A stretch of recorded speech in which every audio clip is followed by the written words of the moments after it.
Hey, it's Mollie and Orláith from Dea Matrona, which means Divine Mother Goddess, because that's what we are. We are the next big thing. The next rock and roll icons. What do you think, Orláith? No comment. Bumping that.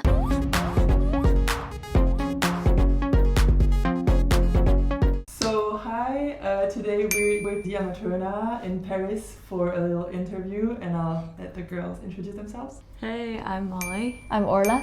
And we're Dea Matrona. And we're in Paris today for a very exciting, fun day of press and promo.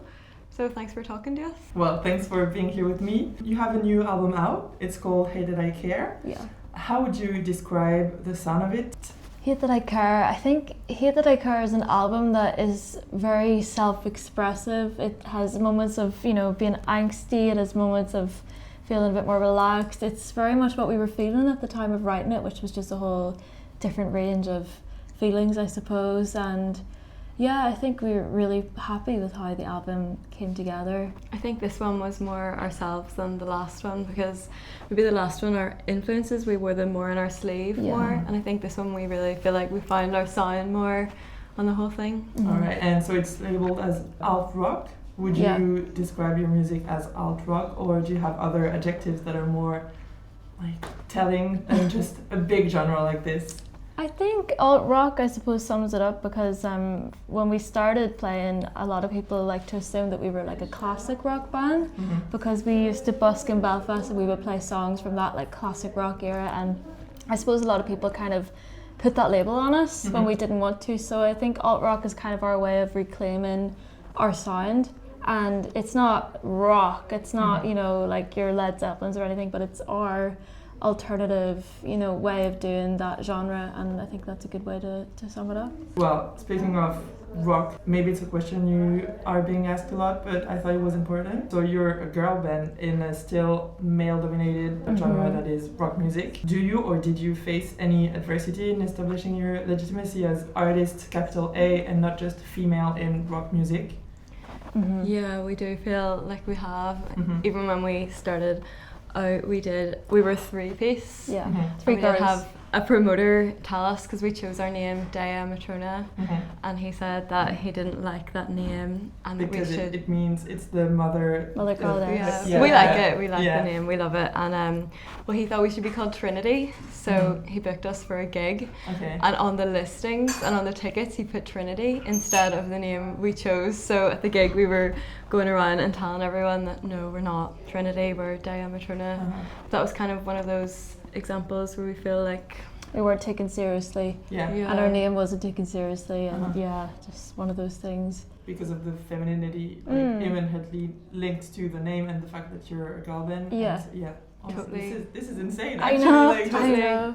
just doing behind your back. And even sometimes, like, if a video is doing well for us and stuff, we'll be really excited, and then you'll open the comments and a lot of them will just be sexualizing you rather than taking the music seriously. So that's something that we've came up against as well. Or comparing us in our looks. Like, I mean, looks-based comments that we get is really upsetting, because like we are musicians, I like to express myself through fashion or whatever, but like when we get compared against each other or other female artists, it's very upsetting, I think, as well. And I just think maybe people need to do better, and it's something we're getting more confident about talking about as well. Like when we started out and men would come up to us and like talk about our looks or compare us or say negative things or overly sexual things, like we would just sort of stand and smile because we weren't very confident and didn't know what to say back. But I think now that we have a bigger platform, it is something that we want to talk about and call out when we can. Well, I've noticed it in your latest like TikToks and stuff. Like you say you're just angry women, and like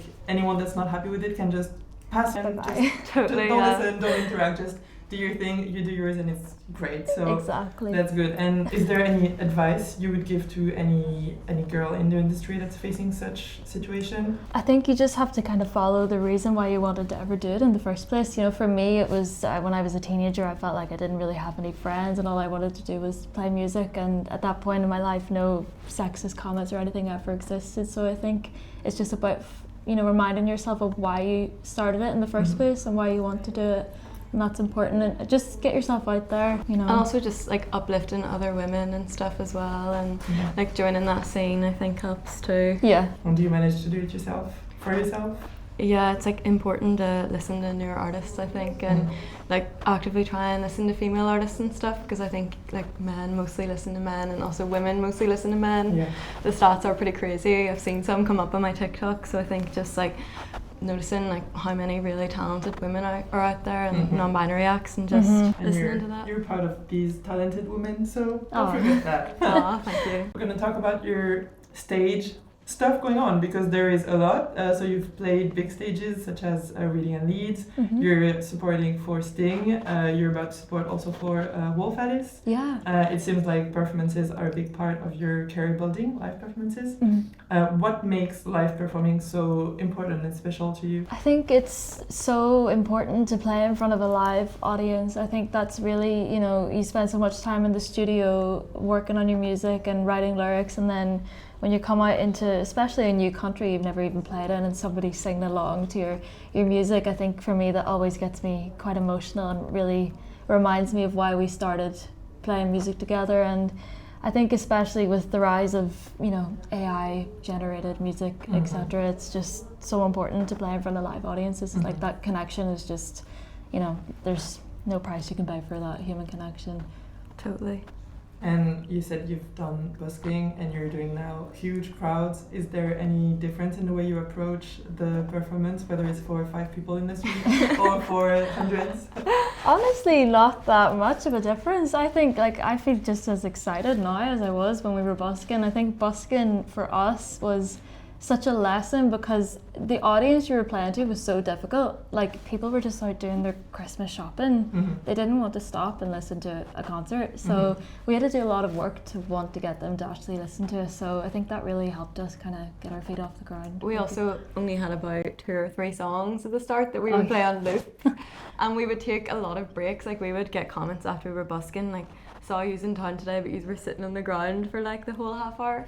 So we would go in, like we used to busk every weekend, and then there was one summer we busked about 5 or 6 days a week. Yeah. And we would go in on the bus with all of our gear and just like, we would stay in town all day because we didn't really have anywhere else to go and nowhere to practice or make noise at home. So we would just we probably would busk for 4 or 5 hours a day and spend the rest of the time just like sitting on the ground. Or The street was your garage for going to get food. Yeah, it was. And we realised we used to like count our money in like coffee shops now, which was really stupid. But I don't know and why then whatever we did would that. make would be how we'd get through. Yeah.